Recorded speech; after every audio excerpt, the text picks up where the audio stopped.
नमस्कार। आज की इस वीडियो में आपका स्वागत है।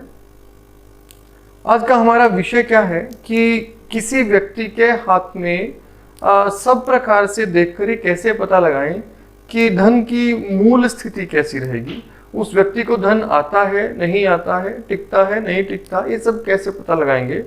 केवल धन को फोकस रखे, केवल आर्थिक स्थिति को फोकस रखे आज की वीडियो हम बनाने जा रहे हैं। सबसे पहले हम क्या देखेंगे, ऐसे व्यक्ति के बारे में आपने सबसे पहले विचार करना है उंगलियों के बारे में। आप हथेली और उंगलियों के बारे में देखकर भी इसका अंदाजा आप लगा सकते हैं।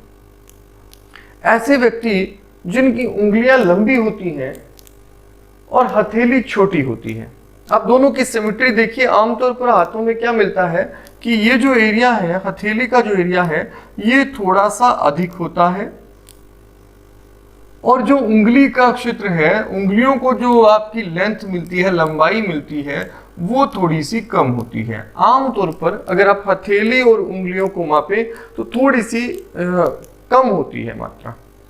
ऐसी स्थिति में होता क्या है, जब उंगलियां और हथेली में कमी रहेगी तो आप क्या पाएंगे कि ऐसी स्थिति में ऐसे व्यक्ति को धन को खर्च करने की क्षमताएं, खर्च करने की इच्छा कंपैरेटिवली जो आमदन रहती है उसकी तुलना में कम होती है। तो ऐसा व्यक्ति प्राप्त धन ज्यादा करता है, कमाकर संग्रह करने की इच्छा रखता है और खर्च कम करता है। व्यवहारिकता से, सूझबूझ से पैसे को मैनेज करना जानता है। लेकिन अगर हम देखते हैं किसी ऐसे व्यक्ति के हाथ को दूसरी तरह के, आप देखते हैं कि अगर हम हथेली बहुत छोटी है, हथेली जितनी छोटी होती जाएगी आर्थिक स्थिति में उतनी समस्याएं दिखेंगी। और अब ऐसे व्यक्ति के यदि आप देखते हैं कि उंगली, हथेली तो बहुत छोटी है, उंगलियां बहुत लंबी हो गई हैं, तो ऐसे व्यक्ति में धन संग्रह करने की क्षमताएं बहुत ज्यादा कम पाई जाती हैं। उंगलियां जितनी हथेली की तुलना में ज्यादा लंबी होंगी उतना ही धन के संबंध में समस्याएं दिखाई देने लगती हैं। तो एक दूसरी समस्या भी है।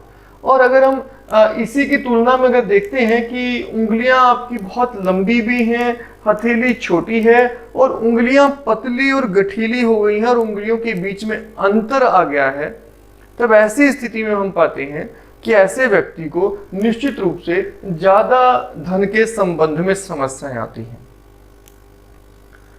पुराने समय में कहावत होती थी कि अगर आप मुट्ठी में रेत पकड़ते हैं और आपकी मुट्ठी से पूरी रेत निकल जाती है, तो ऐसी स्थिति में ऐसे व्यक्ति के पास धन भी जमा नहीं होता। मतलब उसकी उंगलियों में छिद्र को यहाँ बताया गया था कि अगर आपकी उंगलियों में छिद्र है, आप मुट्ठी जब बंद करते हैं तो हथेली के यहाँ क्षेत्र में भी छिद्र रहता है और सभी उंगलियों के बीच में छेद बचता है बंद करने पर भी, तो ऐसी स्थिति में तो आप संग्रह बिल्कुल नहीं कर पाते। ये स्वभाव को दर्शाता है। यहाँ ऐसा नहीं है कि ऐसा करने पर ये सिर्फ उंगलियों में छिद्र भर जाएंगे, तो ये स्वभाव को दर्शाता है। स्वभाव ऐसा व्यक्ति का संग्रह का कम होता है और दूसरा, उसको धन की आमदन भी थोड़ी कम रहती है, इनकम सोर्सेज प्रभावित होते हैं।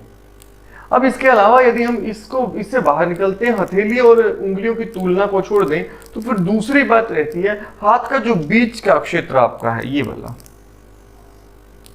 ये वाला क्षेत्र जो है राहु का, जिसे हम क्षेत्र कहते हैं, राहु के क्षेत्र में यदि बहुत ज्यादा गहराई हो, बहुत गहराई हो, आपके जब आप हथेली को सीधा करते हैं तो बीच में यदि गड्ढा बनता है तो ये अच्छा माना जाता है। हथेली के बीच में यदि जल आप रखें और आपको लगे कि वो ठहर जाता है काफी मात्रा में, तो ऐसा व्यक्ति धन संग्रह में काफी रुचि लेता है और काफी धन जमा कर पाता है।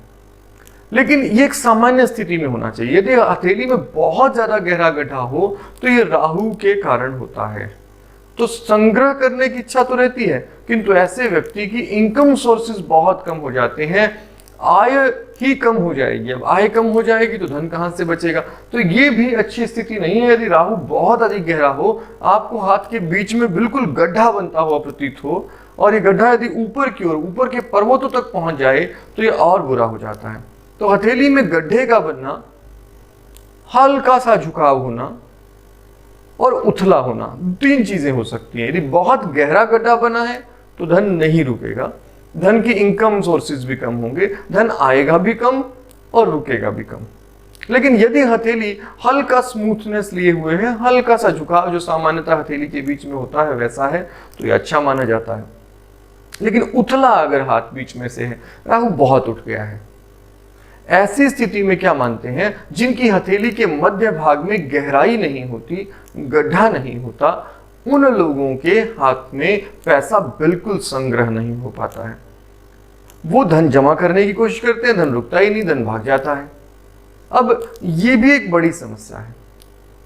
अब दूसरा एक प्राचीन कुछ ग्रंथों में वर्णन क्या है कि यदि आपके इस क्षेत्र में, बीच के क्षेत्र में कोई भी रेखा ना हो और ये बिल्कुल सूखा हो, ये क्षेत्र सूखा हुआ है और इसमें कोई रेखा नहीं है, तो ऐसी स्थिति में क्या होगा? हम ऐसी स्थिति में क्या मानते हैं, देखिए इसे आप एक मरुस्थल की तरह देख सकते हैं। एक मरुस्थल है, बंजर भूमि है, और उस मरुस्थल में यदि कोई नदी नहीं है तो वहां सूखा होगा।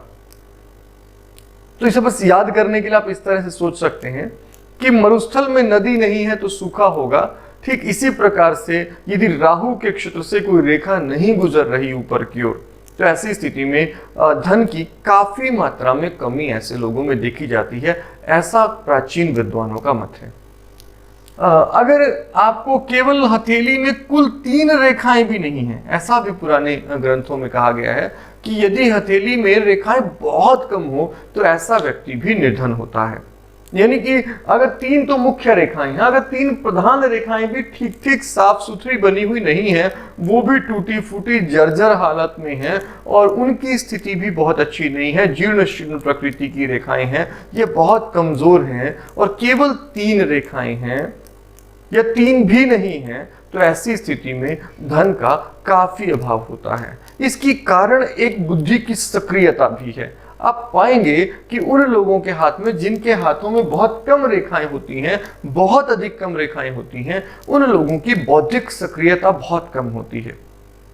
बौद्धिक सक्रियता ही धनार्जन का साधन होती है। तो ऐसी स्थिति में यदि बौद्धिक सक्रियता बहुत अच्छी नहीं हो तो धनार्जन भी बहुत ज्यादा नहीं हो पाएगा। तो ये भी एक कारण बनता है कि ऐसे व्यक्ति बहुत ज्यादा धन जमा नहीं कर पाते हैं। अब दूसरी अगर देखते हैं कि किसी व्यक्ति के हाथ में आप क्या पाते हैं कि भाई 3 रेखाएं तो साफ सुथरी हैं, लेकिन किसी भी प्रकार का कोई ऊपर की ओर जाने वाला रेखा नहीं है। अब ऊपर की ओर जाने वाली कोई रेखा नहीं है इस तरह से, यानी कि मध्य भाग से कोई रेखा नहीं गुजर रही है, तो ऐसे व्यक्ति में धन के प्रति उतनी एक तरह से फ्लो नहीं रहता है, उतना आना जाना आवागमन धन का नहीं रहता है जितना कि एक सामान्य व्यक्ति जिसमें रेखाओं का होना हो उसमें रहता है। हालांकि संग्रह से इसका कोई खास संबंध नहीं है। अब आप किसी व्यक्ति के हाथ में यदि यहाँ पर एक बड़ा ट्रायंगल देख रहे हैं जो स्वास्थ्य रेखा, बुद्धि रेखा और मस्तिष्क रेखा से बनता है, इस तरह से एक बड़ा ट्रायंगल देखते हैं, तो यहाँ हम इसे इस तरह से देखते हैं कि ये वाला जो ट्रायंगल है ये तो है, ये वाला एक कोण बनेगा और एक कोण आपको ये बनेगा। यहाँ ये जो कोण है इस कोण को बचत के कोण के रूप में देखा जाता है। अब अगर किसी व्यक्ति के हाथ में आपको यहां बिल्कुल साफ सुथरा बिना किसी टूटन फूटन के इस तरह से एक सीधा कोण बनता हुआ दिखाई दे, तो ऐसे व्यक्ति में बचत करने की क्षमताएं अच्छी होती हैं, वो धन को पर्याप्त मात्रा में खर्च करने के बाद जमा भी कर पाता है। ये केवल तब है अगर आपको यहाँ ये कोण ठीक ठाक बनता हुआ दिखाई दे। लेकिन ज्यादातर लोगों के हाथ में आप क्या देखते हैं कि ये ट्रायंगल तो बन रहा है, वो भाग्य रेखा की वजह से भी बन सकता है इस तरह से, और ये ट्रायंगल आपको यहाँ बनता हुआ दिखाई देगा। आपको यहाँ एक मनी ट्रायंगल बनता हुआ दिखाई दे या फिर बिग ट्रायंगल बनता हुआ दिखाई दे और उसके कोने में साफ सुथरा कॉर्नर बने, तो हाँ यहाँ पर तो आप मान सकते हैं कि ऐसे व्यक्ति का बिल्कुल सही तौर पर धन रुकता है। लेकिन आमतौर पर आपको हाथों में क्या दिखाई देता है कि ये रेखा कुछ इस तरह से कटी फटी सी, टूटी फूटी सी दिखाई देती है, और इसके बीच में भी क्रॉस लगे होते हैं, इस तरह से क्रॉस होते हैं, या कोई आड़ी रेखा इस तरह की दिखाई देती हैं। तो ऐसी स्थिति में ये रेखाएं दोष पैदा करती हैं, धन को प्रभावित करती हैं, तो संग्रहित धन ऐसे लोगों के पास कम होता है। धन का संग्रह बहुत ये नहीं कर पाते हैं, बहुत प्रयास करने के बाद भी और साथ साथ आप देखते हैं कि यदि ये ट्रायंगल का कॉर्नर जो है आपका टूटा हुआ है, तो ऐसी स्थिति में ऐसा व्यक्ति प्रयास करता है, धन जमा करता है, वो जमा पैसा एकदम से झटके से भाग जाता है। तो ये दूसरी समस्या ऐसे लोगों में आमतौर पर देखी जाती है। तो यहाँ हम इस पर जरूर ध्यान रखें कि ये अगर कॉर्नर आपको टूटा हुआ किसी के हाथ में दिखाई दे, तो ऐसी स्थिति में आपको मनी ट्रायंगल का बहुत अच्छा फल नहीं मिलेगा। तो ये भी एक धन के संबंध में दूसरी बात है। और इसी तरह की बहुत सी और बातें आप हाथ में ओवरऑल एनालाइज करके पता लगा सकते हैं कि धन की स्थिति कैसी रहेगी। आज की वीडियो में भी इतना ही। अगली वीडियो में हम इसी विषय पर या किसी अन्य विषय पर चर्चा करेंगे। तब तक आपका दिन शुभ हो। धन्यवाद।